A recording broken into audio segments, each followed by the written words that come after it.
We have just passed the milestone of the 100th anniversary of women's right to vote in both the United Kingdom and the United States.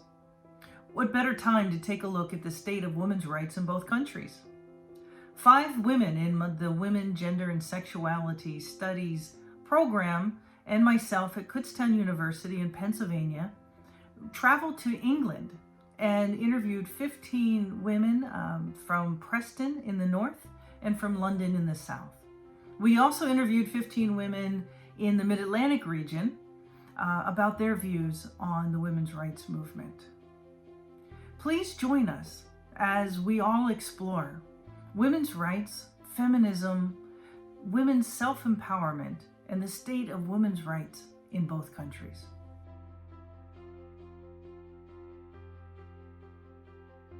In 2019, National Geographic Society interviewed 1,000 women. They found that 29% used the term feminist to define themselves. The term has been used by some individuals, but today it's not used by most women. Let's take a look at the women that we interviewed and look at their feelings about the word feminist. Feminism is about believing that women are equal to men, have equal rights as men, have just as much status, worth, value, and I've always believed that. So I do identify as a feminist because I believe in gender equality.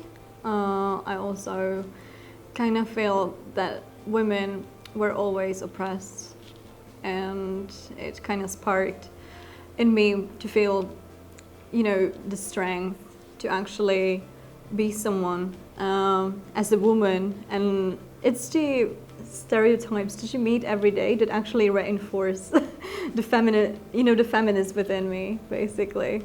I think I identify as a feminist because there's still a whole lot that needs to be done. And I was born in I was raised in a conservative family, so I kind of was able to grow up and realize what I was being made to do rather than what my brother wasn't being made to do. I saw the injustice in that, and then I found stories that other women were being treated that way, and it kind of just spiraled from there. And so, with my dad, with my grandfathers, with my coworkers, since this election, that's been the next push into my activism is, I'm not so involved in a group, but I am speaking up more to the men in my life that I love about my experience. And I think that that's really important as a feminist. After grappling with the term feminist, most of the interviewees next went into detail about what issues face feminists today. And no matter if they were from the United Kingdom or the United States, we found 3 patterns, looking at gender equality, looking at the wage gap, and looking at choices revolving around their body and their choice. When we look at the responses from those that were interviewed, insofar as their attitudes about gender roles, we find that only millennial women reported, whether they're in the UK or the US, reported that they felt that their gender role expectations were much different than their male counterparts. Our research results showed that the women that were interviewed of the second wave, those that are in their 70s, spent much of their interview time talking about gender roles specifically and how they've witnessed a change during their lifetime.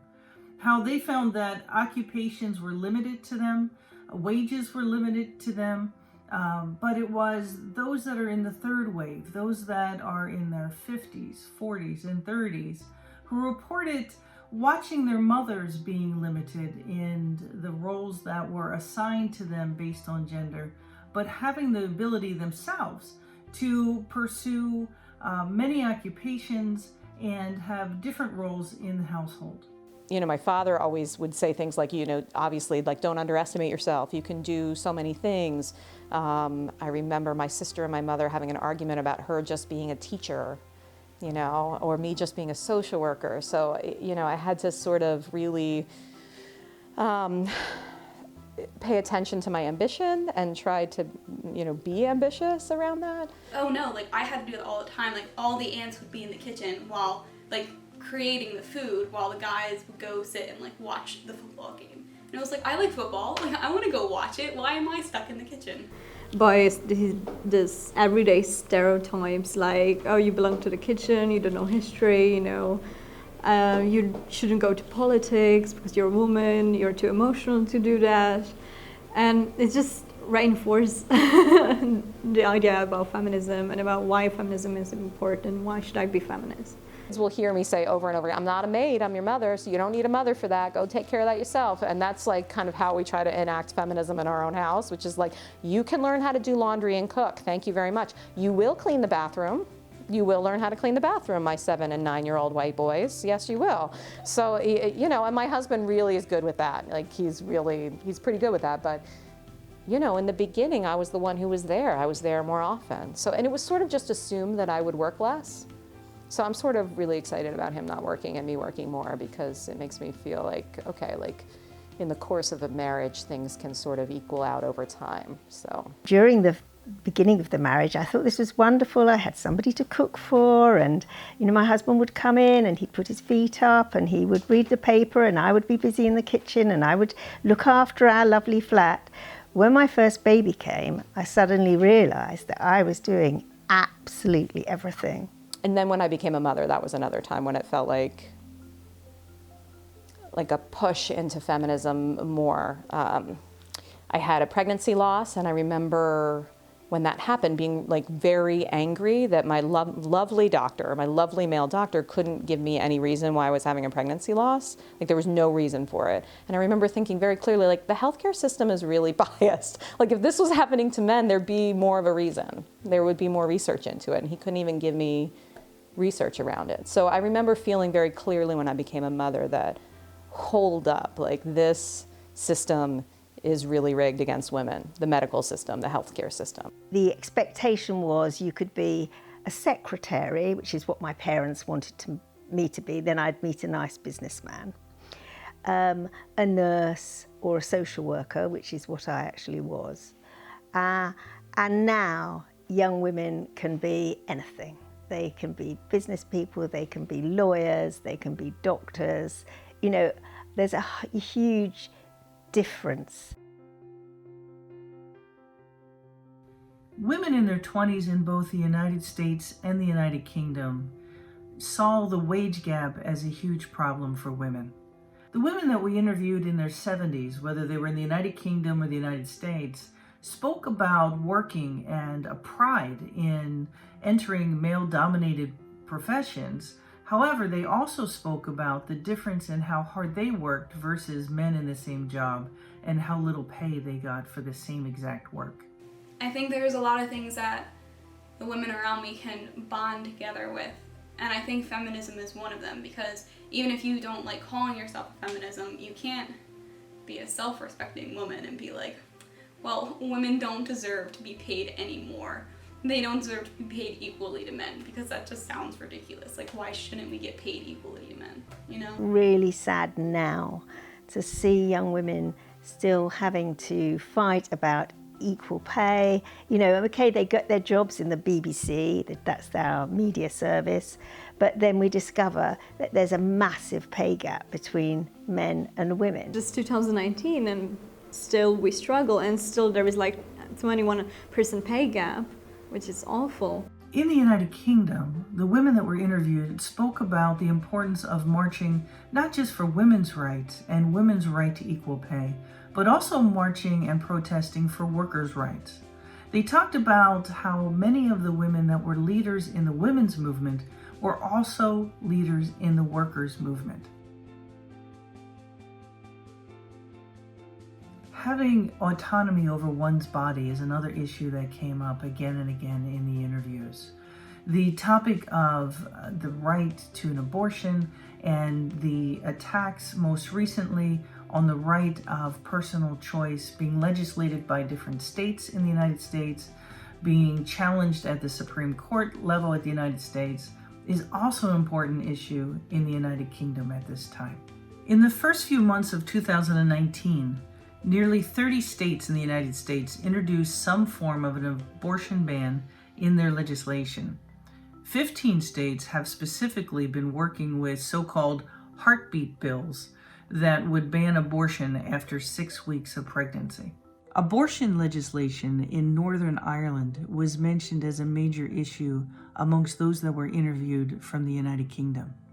I mean, as I think I said, we went on marches for women's right to choose, because that was another area.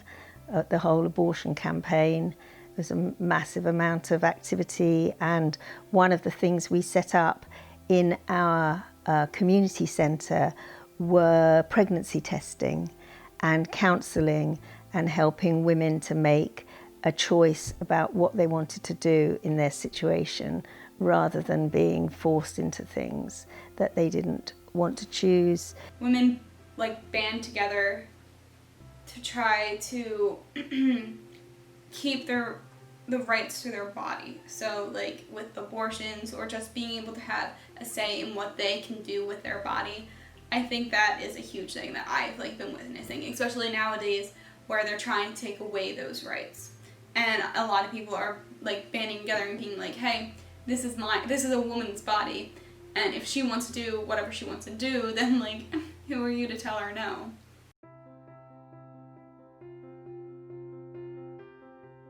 The last issue that we took a look at was, are we in a new wave of feminism? Is there a fourth wave? I know it's debatable in the academic communities if there's waves at all. We found that all the interviewees talked about that we were in a new era. Whether it was a wave or not, they didn't know. Those that were interviewed in their 20s were very consistent with the research. They talked about this new wave or new era of feminism, emphasizing sexual harassment, body shaming, and rape culture. Not listening to people who are different from you, not listening to other marginalized, but telling them, right? And I don't think I was doing that so much, but I definitely wasn't listening to people of color as much as I could have previous, and other marginalized populations like the LGBT community. So that has been something that's been a bit of an awakening too since being at the Women's March. It's just listening more. So I will read more, I'm following more people on social media that are women of color particularly, and just listening to their perspectives. But to me, intersectionality is, I understand you're different from me. We are not the same. You may be gay, I may be bi, somebody else may be something else, identify as something else, or I'm a black woman, she's a white woman, Muslim, my Muslim sisters, everything. It's understanding those differences and coming with them. I still accept that you're different from me. I understand I could probably never relate to the type of things that you've been through. But at the same time, I need that power. We need to put our power and our differences together to create this big bowl of acceptance so all of us feel like we belong. The fourth wave is centered in the concept of intersectionality, that all cultures should be not only appreciated, but those who live in the margins of multiple cultures, their voices should be raised up. There was an acknowledgement that in the fourth wave, that folks of color specifically have been subordinate to white feminists in the second and third wave movements.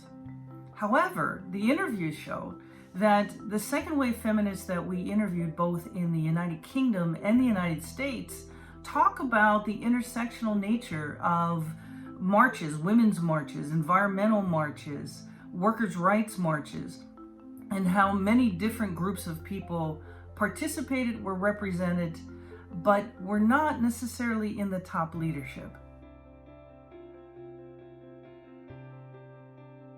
We also have to acknowledge in this study that there are only 30 people interviewed. While it's a very deep sample of both United States and United Kingdom feminists, at the same time, this information that we share cannot be generalizable to a much larger population. So, of course, we take what we have learned and we need to build upon that. It was our hope that this look at feminism at this time, after the 100th anniversary of suffrage, both in the United States and the United Kingdom, would give us a snapshot. What does feminism look like today? If most people in these countries are not defining themselves as feminist, is there indeed a feminist movement?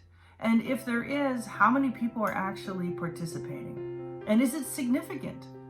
It certainly seems significant. At the Women's March around the world, we saw women holding up signs and yelling for their freedom of choice, of wage gap, of gender roles, and the ability to be fully actualized today, tomorrow, and forever.